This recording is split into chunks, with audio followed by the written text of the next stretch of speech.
to the Texas A&M Aggies, which last year they went 11-1, 7-1. Now a lot of them said it was because the schedule was kind of on the softer side in the SEC, and I mean a Mm-hmm. lot of them would say they were right because they lost to Texas in the final game of the year, which cost them a chance at the SEC championship game.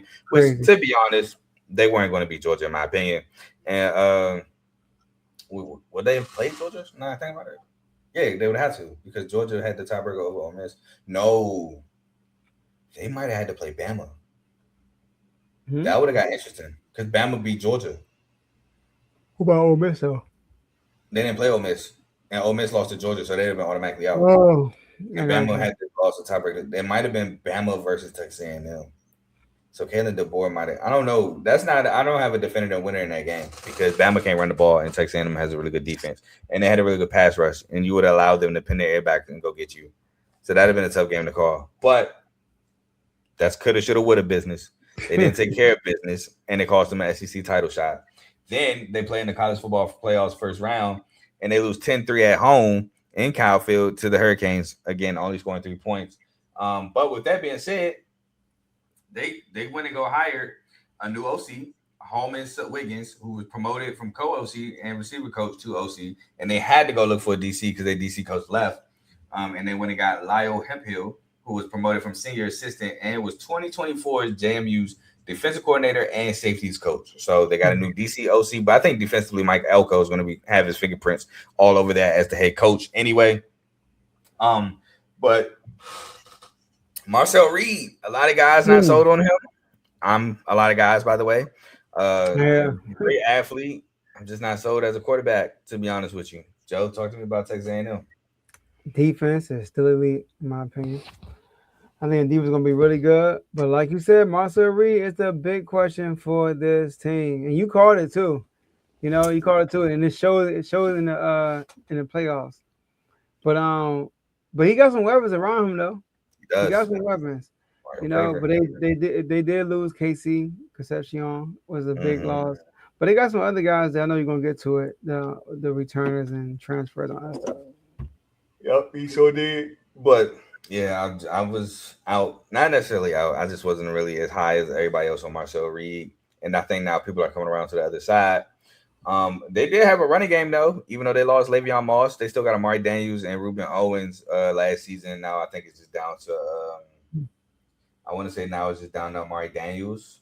Um, which I think recently there was some recent news about a Texas A&M running back. Mm. Um, I can't necessarily remember if it was like an injury or something. But their running game should be fine. I want to say Emmitt Smith got a son at Texas A&M too, Oh if I'm snap! not mistaken. Because I want to say he was saying something about it when they came back and beat us. But I know that they're fine at running back. Is he For elite? Second. I mean, you didn't I'm really just see a lot playing. of them. You mentioned Emmitt Smith. Yeah, trust me, I get it, definitely get it. But Texas, I think Texas A&M will be fine, especially again with Marcel Reed as well being such an athlete, just adding extra pressure to the defense with his legs, and creating more lanes for the running backs, the Aggies. But let's get into the returners. They returned 9 starters, 4 on offense, only 1 O lineman returned, 5 on defense. Mainly again Marcel Reed, a quarterback who went 230 at 4 of 377, 62.1%. Completion percentage 3,169 yards. 25 touchdowns to 12 interceptions. He also added 493 yards on the ground with 6 touchdowns. Um, Mario Craver, a receiver at 59 catches, 917 yards and 4 touchdowns. Ashton Bethel Roman, a receiver at 24 catches, 503 yards and 5 touchdowns. Marcus Ratcliffe, a DB who had 66 total tackles, 33 solos, and 3 pass breakups. Dalton Brooks, which shout out Dalton Brooks, man. I don't know if you watched Friday Night Tykes a couple years back, but he was on that show. He's a safety who has 62 total tackles, 42 solos, 4 sacks, a pass breakup, interception, 4 fumble, and a fumble recovery. Dez Ricks, who I'm kind of looking towards having a big year on at cornerback, 26 total tackles, 23 solos, and 5 pass breakups. TJ Searcy, a DM with 31 total tackles, 13 solos, a sack and a half, and 2 pass breakups.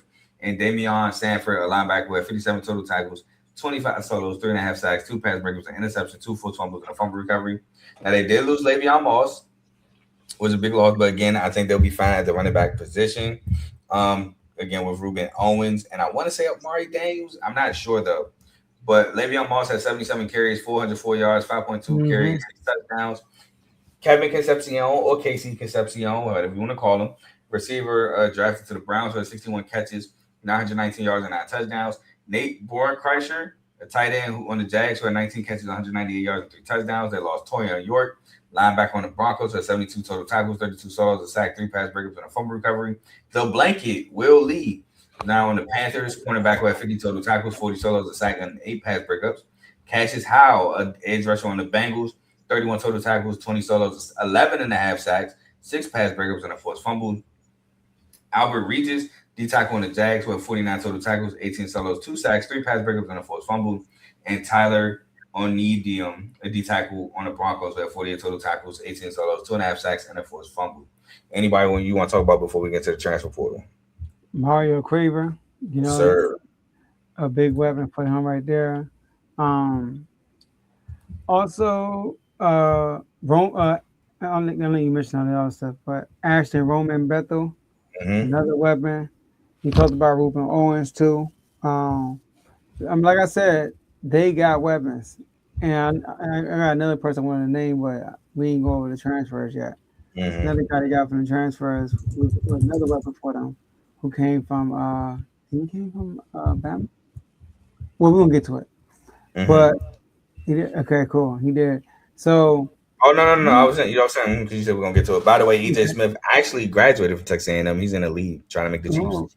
Oh, okay. Shout out to him. So yeah, like they got weapons, man. They already got a good defense. We know that for a fact. Texas A&M gonna come out with a great defense.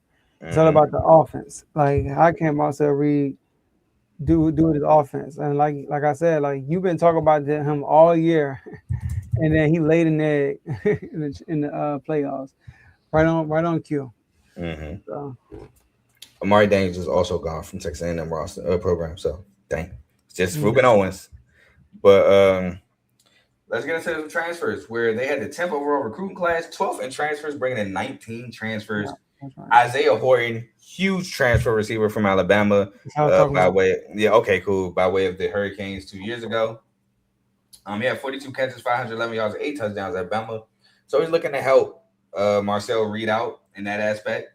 Anto Saka, an edge from Northwestern, who had 13 total tackles, 3 solos, 3 sacks, 2 forced fumbles, and a fumble recovery.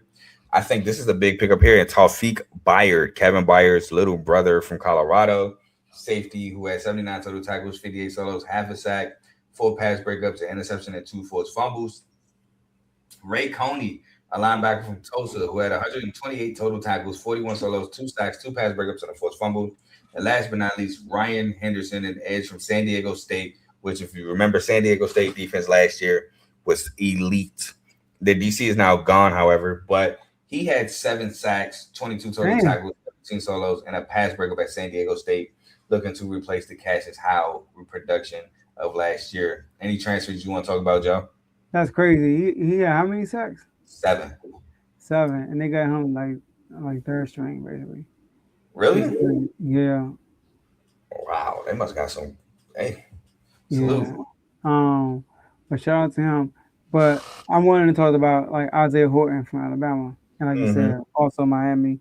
Another weapon they got, man. Another Mm-hmm. weapon. They put weapons around your boy, man. I mean, this is college. He don't have to be a great quarterback. You know, who's the offensive coordinator for them? Holman Wiggins. Do you know his background? I mean, he was a co-OC last year, so he wasn't really Oh, OC. OC, and so now he's just the OC. Now it's the OC. So it's an in-house promotion. Who was the OC last year? I don't remember, to be honest with Okay, you, but I can look it up real quick. yeah, yeah, but it all comes down to Marcel Reed. Literally, Yeah, you're gonna have a good defense. You got weapons around you. It's up to him. it was Colin Klein. Oh snap, Colin Klein. That's why they got a new OC, because Colin Klein took the K State job. Why did I thought Colin Klein was always with K State in some aspect, and then he got promoted within? But no, it was Colin Klein. It Hmm. was a good OC. He was Yes, sir. actually a Big 12, all Big 12 quarterback, not first team. I think it was like all Big 12, second or third. Okay. Yeah, I remember watching Colin Klein in, like, I think high school or college. Shout out to So, CTC. yeah, salute to Colin Klein, man. Love them at K State. I love Ricky Waters at K State too. I think that was his name. I think Waters played with Tyler Lockett. But yeah, let's get into some numbers real quick. Again, now the head coach is the same, but both coordinators got overhauled. Again, Colin Klein took the OC job. I think I can't remember where they DC went, but anyway, they're 23rd in total offense, 18th in total defense, 19th in scoring offense, 36th in total scoring defense, 30th in passing, 16th in pass defense, 30th in rushing, 40th in rush defense, tied 53rd in third down percentage conversion on offense, first and third down conversion percentage on defense, tied 90th in red zone offense, 126 in red zone defense, second in team sacks. Without further ado, Joe, you ready for the schedule? Let's get it. We're going to start with at Most State. No, at home against Most State. I got this as a win. W. All right. Then from at home against Most State, we will take it on to at home versus Arizona State, where I have this as a win. W. All right. From Arizona State, we go at home against Kentucky, where I have this as a win. W. All right. From Kentucky to at LSU, where I have this as their first loss. L. All right. From LSU, we move on to at home against Arkansas, where I have this as a win. W. Jay Bateman left for Kentucky, by the way. That was ADC last year. From Arkansas to Mizzou, at Mizzou, I have this as a win. L. Oh, you got him. Oh, that's right. You like Mizzou. We Yeah. move from Mizzou to the Citadel, where I have this as a win. I actually got it as a loss. Yeah, You have this No, as a it's a win. W. We'll move on to at Alabama, where I have this as a loss at Alabama. Yeah, L. Alabama. All right. From Tuscaloosa to Columbia, South Carolina, where I have them taking back-to-back L's. Ooh, W. That's right, I forgot. All right. From South Carolina to back home against Tennessee, I have this as a W. W. Then I have them losing out the last two. I have them losing at Oklahoma and then at home against Texas. Same. So I have Texas A&M finishing 7-5, 4-5, taking the under 8.5. 7-5, 4-5. So we're both on the under 8.5 for Texas A&M. We got them taking a step back. Yes, sir.